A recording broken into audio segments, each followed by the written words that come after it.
Halo, selamat siang saudara. Senang sekali saya Permatasari Arhab dapat kembali menjumpai Anda di Bingkai Inspirasi. Saudara, mungkin Anda masih ingat bahwa beberapa waktu yang lalu Kementerian Komunikasi dan Informatika baru saja meluncurkan Gerakan Nasional 1000 Startup Digital. Nah, jika Anda ingin menjadi salah satu bagian dari Gerakan Nasional tersebut, pastikan Anda menyaksikan perbincangan saya dengan narasumber kami siang hari ini hanya di Bingkai Inspirasi.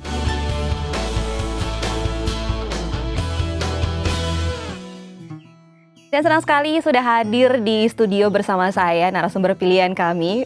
Siang hari ini ada Bapak Ahmad Zaki selaku pendiri dan juga CEO Bukalapak, dan juga Bapak Hengki Prihatna selaku Country Industry Head Google Indonesia. Halo, selamat siang. Halo, Mbak.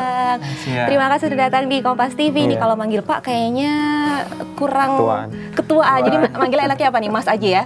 Oke, ada Mas Zaki dan Mas Hengki, dua-duanya Mas ya. Nah, biar lebih akrab gitu.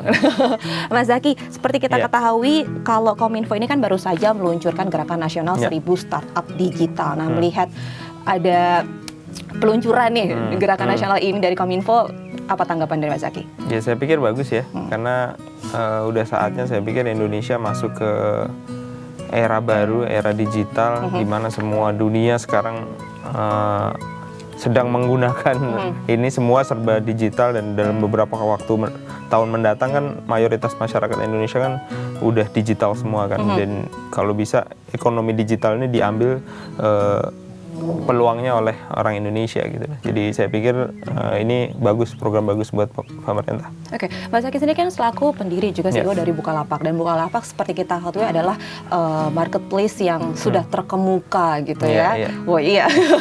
Nah, melihat perkembangan industri digital saat ini seperti apa? Ya, sudah mengarah ke visi yang benar sih, dan saya pikir tinggal kita sama-sama tumbuhin industri ini, karena ya ini peluang, intinya peluang, dan di industri digital ini tidak ada yang nggak mungkin gitu. Siapapun bisa menjadi developer, siapapun bisa membuat sesuatu di atas industri ini. Jadi peluang buat masyarakat Indonesia, terutama generasi muda, saya pikir. Oke, kalau Mas Hengki dari pihak Google nih melihat pergerakan industri digital di Indonesia tuh seperti apa sih, Mas? Kalau saya melihat sama seperti yang disampaikan Mas Zaki tadi ya, bahwa memang saatnya kita tahu bahwa kita lihat bahwa internet penetrasi di Indonesia, internet user itu sudah hampir 100 juta ya. Jadi kita lihat bahwa user itu sudah move ke dunia online. Nah, jadi sebagai startup juga ini kesempatan mereka, karena consumer behavior sudah berubah dari yang konvensional sekarang ke digital. Nah, saya lihat sendiri di Google juga banyak perilaku orang ya sudah mulai juga e-commerce ya. Kalau dulu mungkin orang gunakan Google lebih banyak cari informasi ya, tapi saat ini banyak gunakan Google untuk belanja online. Iya, tercatat sudah 5 tahun terakhir ini e-commerce meningkat 3 kali lipat di tahun 2016 ini. Nah, kalau melihat perkembangan Bukalapak ini kan sangat kencang sekali ya, usia sudah 6 tahun. Iya, tua itu. Strateginya apa sih? Sebenarnya saya udah tua. Strateginya tadi mungkin kreativitas ya. Saya pikir internet atau digital ini memberikan peluang untuk yang kreatif ya. Jadi siapa yang kreatif lah yang menang gitu. Kalau di dunia konvensional kan umumnya siapa yang memiliki capital besar itu bisa menang. Jadi saya pikir ini siapapun bisa melakukannya gitu. Jadi itu sih Bukalapak sendiri, kita kreatif sih termasuk. Kreatif harus nomor 1 gitu ya, biar bisa maju ya. Nah, kalau di negara lain seperti itu juga nggak sih, Mas? Kalau Indonesia kan tadi 5 tahun terakhir e-commerce itu meningkat 3 kali lipat di tahun 2016 ini. Kalau di negara lain mungkin? Iya, kalau di negara lain kalau saya bisa lihat adalah Indonesia ini sedang puncak-puncaknya. Kalau kita lihat, of course, kalau misalnya kalau di US itu sudah maju banget ya.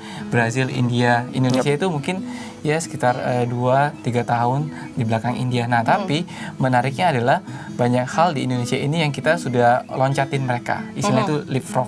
Jadi saya melihat bahwa Indonesia terutama untuk di Asia Tenggara sendiri itu sudah nomor 1. Dan berdasarkan riset terakhir kita ini, Google sama Temasek yang kita baru luncurkan bulan lalu, bahwa ekonomi e-commerce itu sekitar hampir 100 billion di Asia Tenggara. Dan 50%-nya itu dari Indonesia. 50% dari Indonesia? Iya, di Asia Tenggara. Tapi kalau misalnya kita bicara mengenai industri digital, ini apakah hanya sebagai tren saja yang tidak akan lama waktunya, atau justru akan berkembang pesat nanti?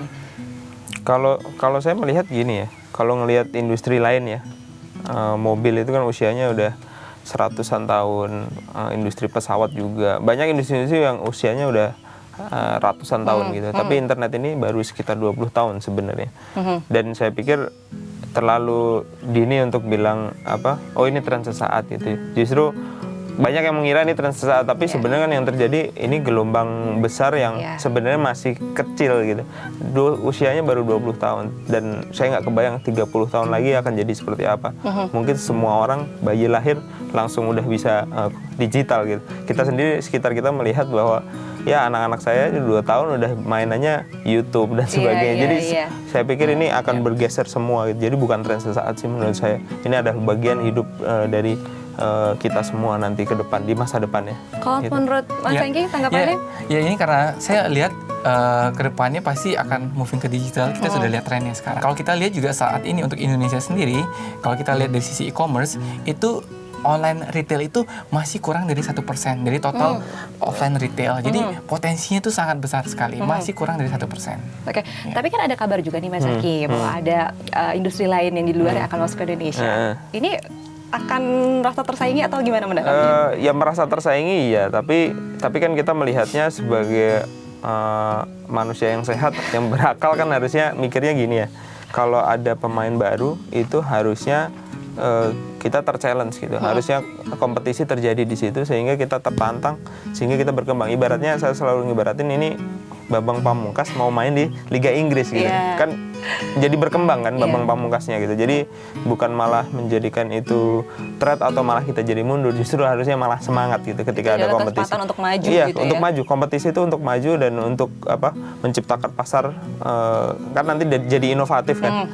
Pemain-pemainnya jadi inovatif sehingga pasar juga makin bergairah. Jadi saya percaya itu sih, dan 6 tahun terakhir kan memang kompetisi di e-commerce marak sekali gitu, dan kita udah membuktikan bahwa it's good thing for us gitu.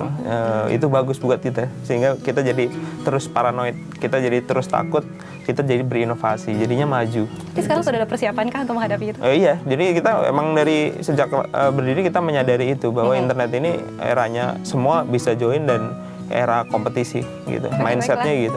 Kita mungkin jeda sejenak, kita akan melanjutkan perbincangan ini mengenai strategi komunikasi digital. Dan saudara jangan kemana-mana karena kami akan melanjutkan perbincangan ini selain satu ini, tetap di Bingkai Inspirasi.